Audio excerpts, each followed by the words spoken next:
imagine what traffic congestion would be like. That's what our area could be facing on the day of the eclipse, Monday, April 8th, just 1 month from today. With crowd estimates of 500,000 to 1 million converging on the Buffalo area, residents must take this event seriously and prepare in advance, much like we would for any other major event taking place in our city.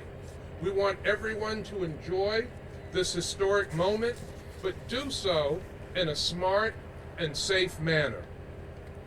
Today, we are urging residents to plan ahead and take necessary precautions. Prepare well in advance. Going to a grocery store, picking up a prescription, or going to the gas station might be difficult on the day of the eclipse, so do these things in advance.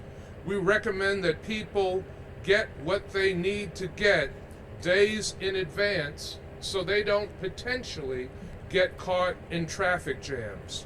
Also, reschedule appointments if you can. City residents should plan for and anticipate heavy traffic congestion and possibly gridlock on April 8th. Potentially, throughout the entire day, you will see heavy traffic and into the evening. We know traffic congestion has been an issue from our analysis of previous eclipse events. EMS services may be delayed. Make sure you have a sufficient quantity of medication on hand in your home. So again, we want to stress the importance of having your medications, whatever you need to get from the pharmacy, from the grocery store, do it days in advance if you can do that. With that in mind, we recommend that residents view the eclipse from their homes if you can. Your view at home will be the same as any other place. There's no need to travel or go to an elevated area. The eclipse will be viewable wherever you are.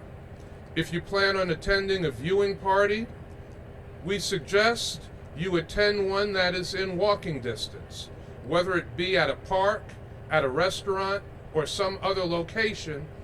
It could be better to stay close to home and to walk. If you need to drive to an event like the Outer Harbor or Sail and Field, the message is simple: leave early and be prepared to stay late and potentially a long and slow drive home.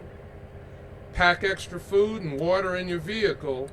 Be sure you have a full tank of gas, because you could be stuck out there for a long time if we get the amount of traffic that some are estimating. Preparation is key. To businesses in the city of Buffalo, we are strongly urging you to have a plan in place for your employees. Obviously, this is a big event for Buffalo's hospitality and tourism industry. With so many visitors expected, we want businesses to take advantage of this opportunity, but do that in a smart and safe way. Keep in mind that many eclipse chasers are expected to be here a few days before and a few days after the event. So start your preparations now, businesses.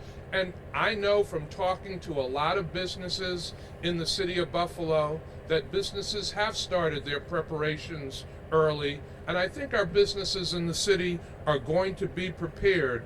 But this is just another reminder.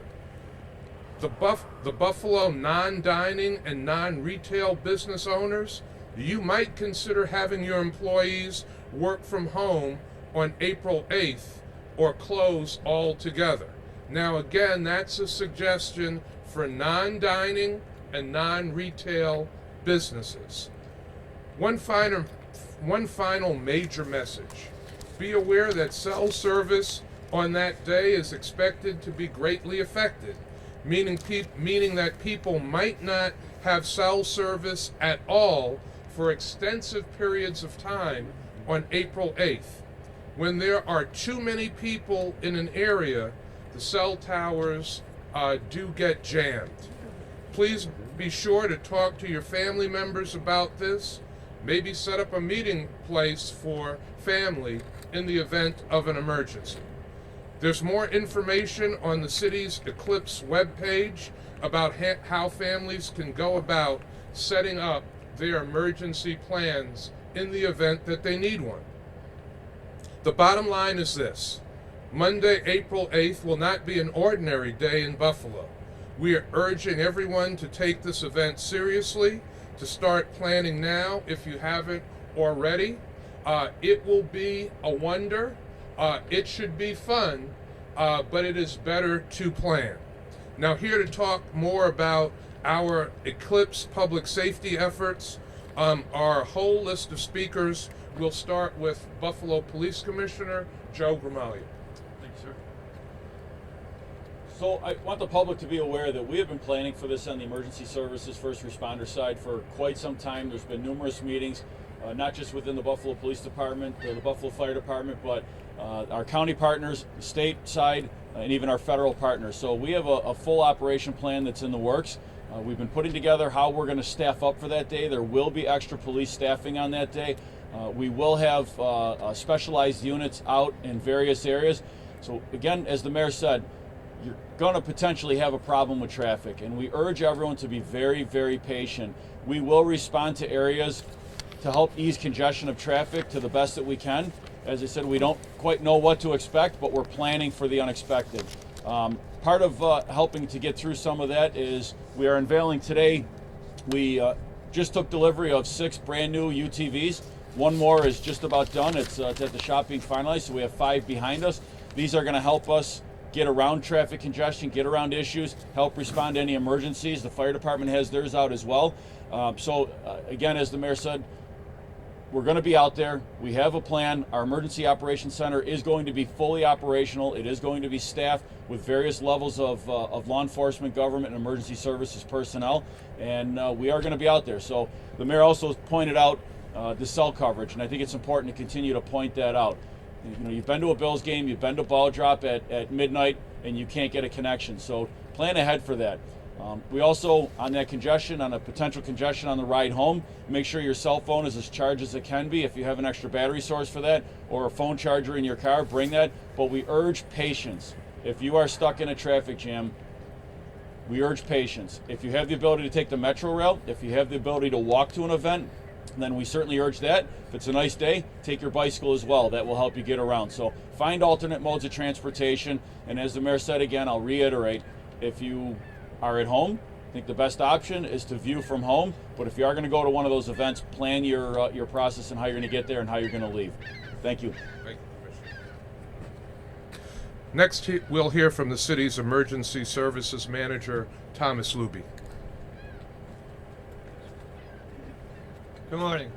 Our plan continues for the eclipse as it's coming up. We're working with our interjurisdictional partners and still continue to find successful bits of information that helps us focus where we need to do based on what they're coming on there continuously. So as the work group gets bigger and bigger, the interagencies contribute a lot to it, and we share things across the federal, state, and federal government and other partners through this process. We're continuing to outreach to communities, working with the block clubs and get the residents and the community better prepared for things that they can do and how to be successful in this event and take it in as the bottom line is being safe and enjoy the event and what is going on. Thank you.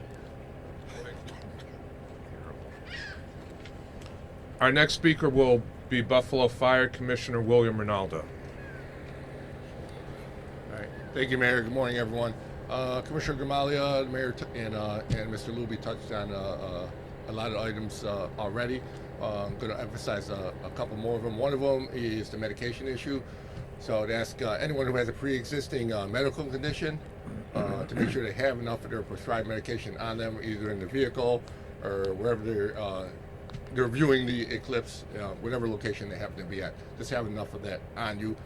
Full gas tank, of course, as well, because as we said, there's going to be we anticipate a lot of traffic congestion And along those lines, from Buffalo Fire Department point of view, our major focus is going to be on freedom of movement, being able to get where we need to go, when we need to get there, and keep our response time to a reasonable level with the traffic congestion that we're anticipating. To that end, we have our water rescue unit behind me. They'll be staged appropriately so they can deploy onto the water. We're also anticipating a large number of boaters that are going to be out that day. We also have our UTVs. There's three of them behind us. We have a fourth one back at Special Operations. All of those will be deployed as well. Once again, to maneuver through some of our more congested areas. We don't anticipate too many issues in the city itself. We're talking about areas like Furman Boulevard, Tift, Outer Harbor, places like that where it may be a little more difficult to get to. So that's major. So we're looking at more of a mobile response with these vehicles, as well as our frontline apparatus as well. So thank you.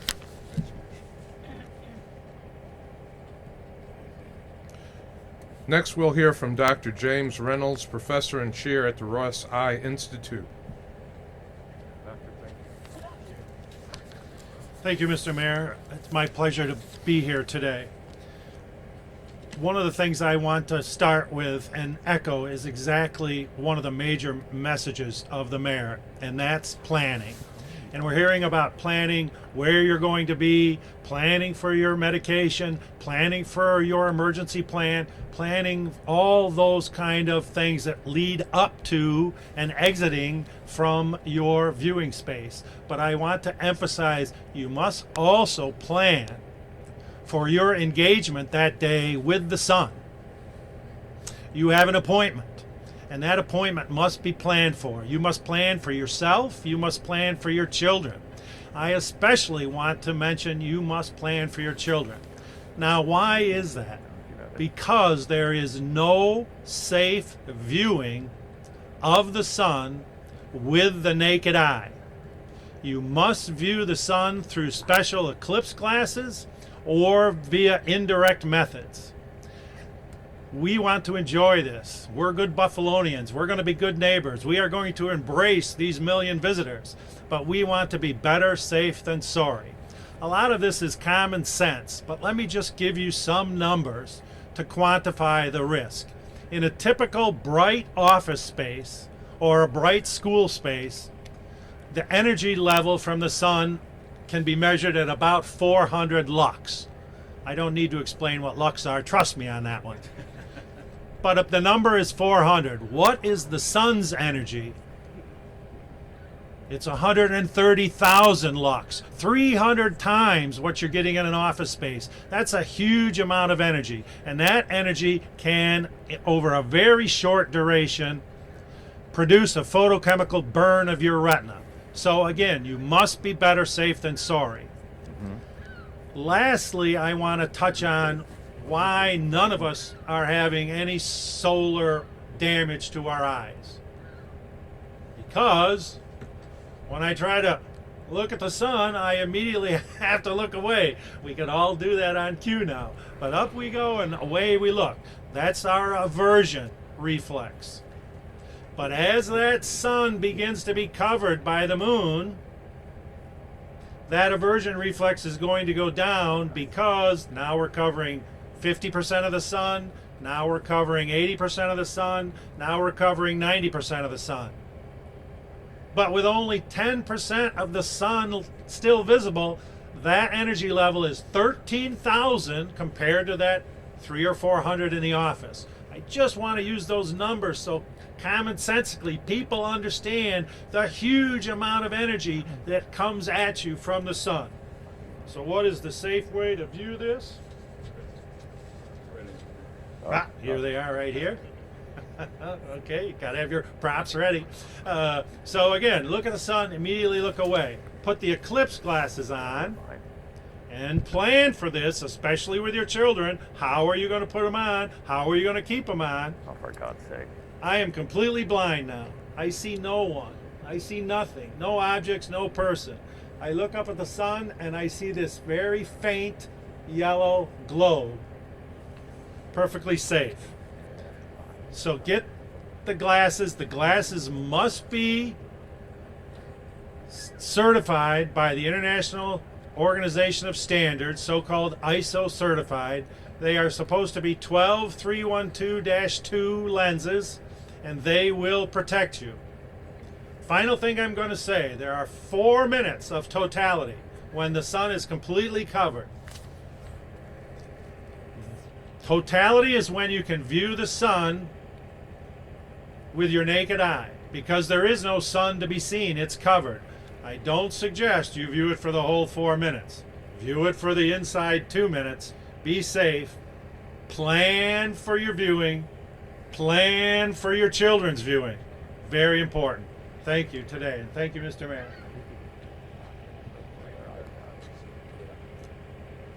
Thank you very much, Dr. Reynolds. Now I see that some of you are wearing cool sunglasses. Sunglasses will not work for viewing the eclipse. You need those glasses like Dr. Reynolds just showed you. So, if you got a cool pair of Men in Black looking sunglasses, those won't do the trick for you. Get the specialized eclipse glasses to protect your eyes. Our next speaker, and this is a fun one. I remember being a child and there being an eclipse when I was a kid, and how much fun it was for kids learning about that, what causes that. Our next speaker is the Chief Academic Officer for the Buffalo Public Schools, Ann Botticelli. She's representing School Superintendent Dr. Tanja Williams.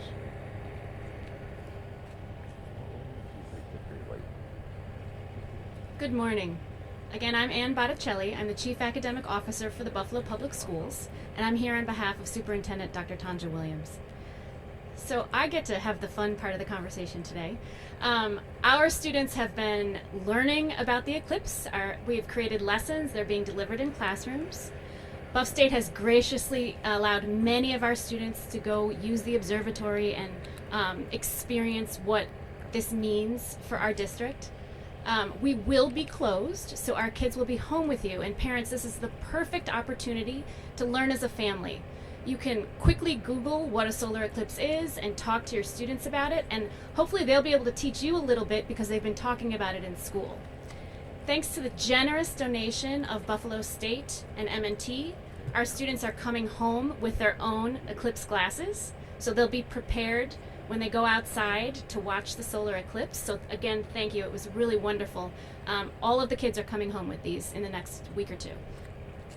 So again, the kids are excited. We've been talking about it at school. Many of them have gotten to visit the planetarium. This is a wonderful opportunity at home to have conversations with your students.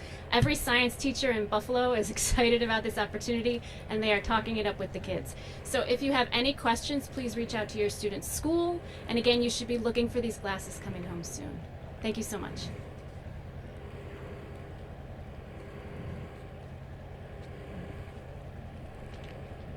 Well, speaking of the planetarium, representing the Buffalo Eclipse Consortium is Dr. Kevin Williams, Associate Professor of Geosciences and Director of the Whitworth Ferguson Planetarium at Buffalo State University. Thank you, Mr. Mayor. You've heard a lot today about planning, and it's really important to plan for everything that you've heard about today, the logistics, the safety. But I also want to talk a little bit about the excitement, right? We shouldn't get lost in the fear that we're going to have 1 million people visiting, or that we're going to possibly hurt our eyes. All that is very important. But let me explain a little bit what's going to happen during the eclipse, because most people have not experienced a total solar eclipse. As the moon's shadow starts passing over us, it's important to remember that the eclipse isn't just those couple of minutes of totality. It lasts about 2.5 hours. Starting a little bit after 2 o'clock, we won't notice a lot. But as Dr. Reynolds was mentioning, with eclipse glasses, you'll be able to watch as more and more of the sun gets covered by the moon. Once we get to that time of 3:18, when totality starts, a few minutes before that, we'll start to notice the lighting of the sky changing just a little bit. The shadows will look different. We might notice the temperature starting to decrease. It's going to be otherworldly in some ways. as we get just a few seconds before totality, with our eclipse glasses, we'll be able to watch just the little last bits of the sun being blocked out by the moon, and we'll see what are called Bailey's beads, those last bits of the sun showing through the low areas on the moon. Once you're no longer able to see the sun through your eclipse glasses, then it's safe to take them off and look at totality. What you're going to see is a darkened sky. It will not be nighttime dark. You'll see sunset colors around the horizon, but as you look more in the direction of the covered sun, you'll see deeper and deeper blues and purples. And then you'll see the corona, that silky outer atmosphere of the sun, being blocked by the black disk of the moon. As you look around and your eyes get used to that darkness, you'll be able to see bright stars. You'll be able to see the planets Venus and Jupiter. They're going to be bright enough to see. So use that time not just to see, but also to experience totality, because it's more than just what we're going to see, it's what we're going to feel. You'll feel the temperature decrease 10 to 20 degrees. Listen to what you hear. If there are birds nearby, they'll probably stop making noise. But you might hear people starting to cheer and clap, being overcome by emotion as they see this rare, amazing celestial event. But as it's been mentioned, totality only lasts about 3 minutes and 45 seconds. We have to be prepared for totality to end. That's when we have to make sure we put our eclipse glasses back on for safety, or be looking away, looking at the sun indirectly. But then the eclipse is not over at 3:22. We have another hour and 10 minutes of partial phase as more and more of the sun is visible as the moon moves across it. And then around 4:32, that's when the eclipse is over for us in Buffalo for another 120 years. It's hard to put the experience of a total solar eclipse into words, so I want to just borrow from author and journalist David Barron. He's become a self-proclaimed eclipse evangelist. After seeing his first total solar eclipse, the way he described it was, a total solar eclipse is a primal, transcendent experience, the shutting off of the sun.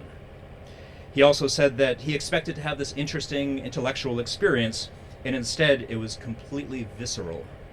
So what he does now is he goes around giving talks about eclipses to help people prepare, and he repeats advice that was given to him before he saw his total solar eclipse.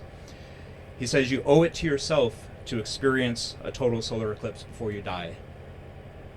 So I wish good weather to all of us here in Buffalo for April 8th. Thank you.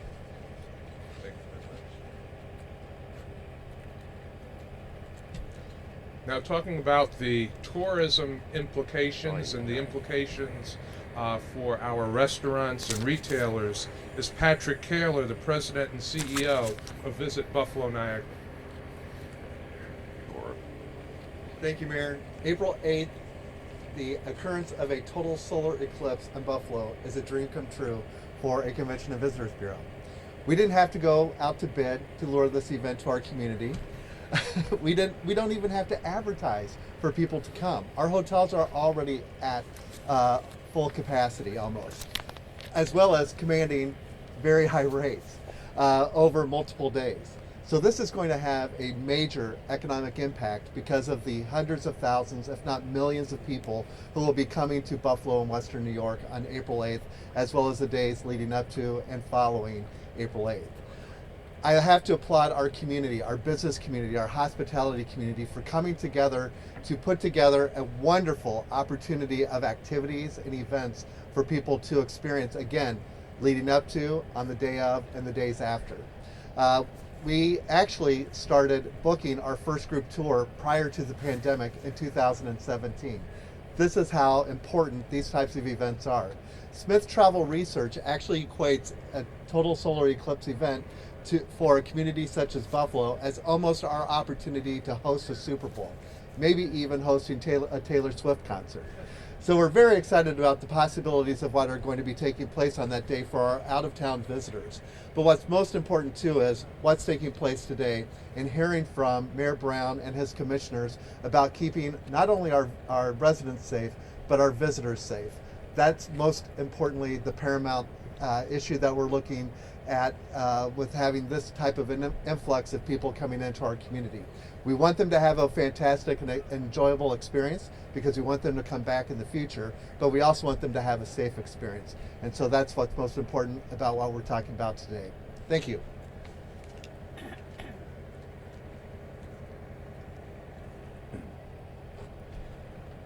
And our final speaker is Department of Public Works Commissioner Nate Martin.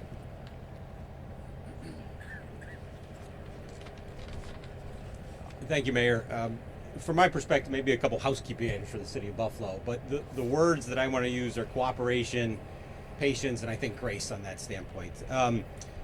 First from a sanitation side, we will have sanitation and recycling that day.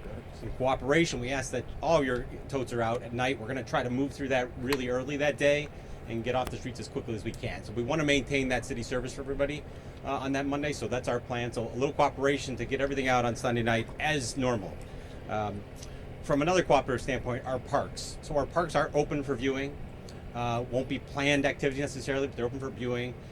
But please, when you go to a park, if you're walking to it or cycling to it, that's great. If you're driving to it, again, expect a lot of traffic potentially, but park in the designated parking areas. Don't park on the lawns, don't park on the fields.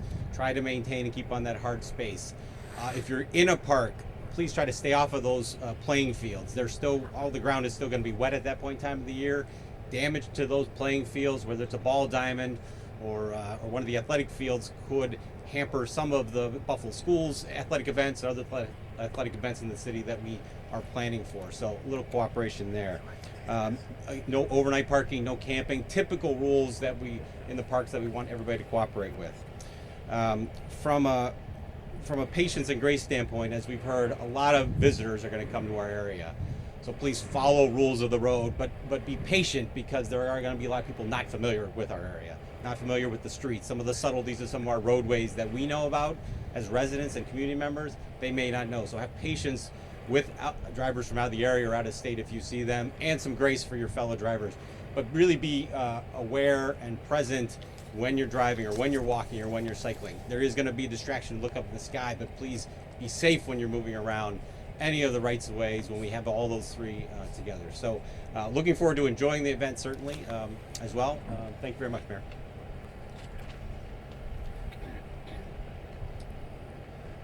So Patrick Kaler, the president of Visit Buffalo Niagara, used a music reference. One thing to listen out for as we're getting closer and closer to the eclipse is a song by Bonnie Tyler, Total Eclipse of the Heart. You will probably be hearing that song quite a bit as we move closer to the eclipse actually taking place. We might be holding a contest to see how many people know all of the words to the song after this is all over. Listen, we want our residents and visitors to enjoy this special event. We want them to, though, enjoy it safely and smartly, which is why we're emphasizing planning. Again, I want to thank the members of the media for joining us today, and we'll open up to your questions. Mr. McKinley. Yes. So considering the path of totality stretches 2,000 miles across the United States, and within that path of totality, there are 31 million people living there, which means they don't have to travel. And for those who might decide to travel, there are an infinite number of spots along that line they can choose. So what makes you realistically expect that 1 million people might come to Buffalo, New York? I'm going to have Dr. Williams answer that question.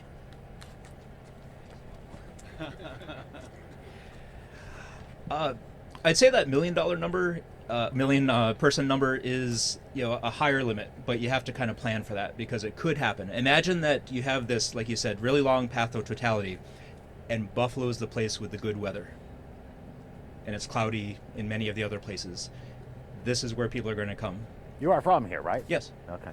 And last April 8th, it was perfect weather. There were no clouds in the sky. So I think it's going to depend a lot on the weather, how many people come, but you have to prepare for it. And also, a lot of people want to come to a place to experience the eclipse where there are other things to do. And there are many great things to do here in Buffalo. So I think combining the activities, the culture, and the eclipse is the draw for Buffalo. So the key, Dave, is always just being prepared as a community, and that's what this is all about. We'll talk about walking that fine line between not making the eclipse become the apocalypse then. No, we can't We can't make it the apocalypse. This is actually a fun event. It's a great event. It's as you heard from Ann Botticelli, this is a wonderful event for children. It's a learning opportunity for the children in our community. And the next time something like this will happen is 120 years from now. None of us will be here for the next time. So we should enjoy it. This is not the apocalypse, but we want to be prepared so people can enjoy it in a smart and safe way. You got a rain date for the eclipse? No. Any other questions? Maybe more so for Commissioner Gramalia, but when you have a lot of people together, there is that worry that something possibly might happen. You talked about having a plan in place. Could you maybe elaborate a little bit more? Are you monitoring for any possible threats just in case? Yeah, I mean, we're consistently monitoring for those. I mean, we've got large-scale events already. You've got, you've got the arena, you got hockey games, you've got in the summertime festivals. We're planning already for a week and a half from now. Actually, a week from now, the parades are coming up. Those are very large-scale events. We're used to doing that. We're used to planning those. Part of that is working with the intelligence community. Our chief of detectives is deeply embedded with the intelligence community nationwide. We look at all those, works with our federal partners in the state and the county as well. So we're all in touch on those things. So how do we plan for that? What do we do?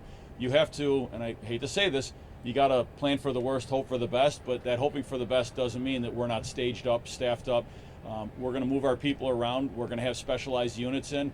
We're going to have mutual aid of other outside agencies right up through the federal level, some of their specialized units. So we're going to be in different areas if there are traffic problems that it's easier to get to. You don't stage in one spot. We're going to be staged in various locations. We want the community to, to rest assured that that we are monitoring everything, and we are planning extensively for this. Do you have any overtime budgeted? Is it going to be on all hands on deck? Because it seems to me your biggest problem might be, directing traffic through busier intersections. So we're still looking at those numbers, and that's the tough part. We don't know. We're throwing some numbers around, and why are we throwing those numbers around? Because we're getting those from other locations that have had these in years past. So. You have to look at what's been done before. There's after-action reports. That's how you plan for the next event that comes up. So, the answer is we don't know, but we're also we're going to plan to have additional staffing in so that we can mobilize and get to areas that might be of a bigger congestion, a bigger issue. But that's why we keep urging patience. Just because there's a traffic jam or a spot that's gridlocked, it doesn't mean we're going to be able to clear that out in 5 minutes. As the mayor said, coming out of a Bills game or coming out of the back of the arena, that you've got to wait for intersections further up to get cleared out and what's causing that. We want to be able to respond to those. It still is going to take time, but we are going to move assets to, to address those traffic concerns. So is it all hands on deck then? I don't say all hands on deck because I still have to plan for staffing for the night shift, the next day shift, right. But there's going to be a lot of hands on deck. Mm-hmm. Question for Pat Kaler. You said that hotel capacity is at full capacity essentially. Did that exceed expectations?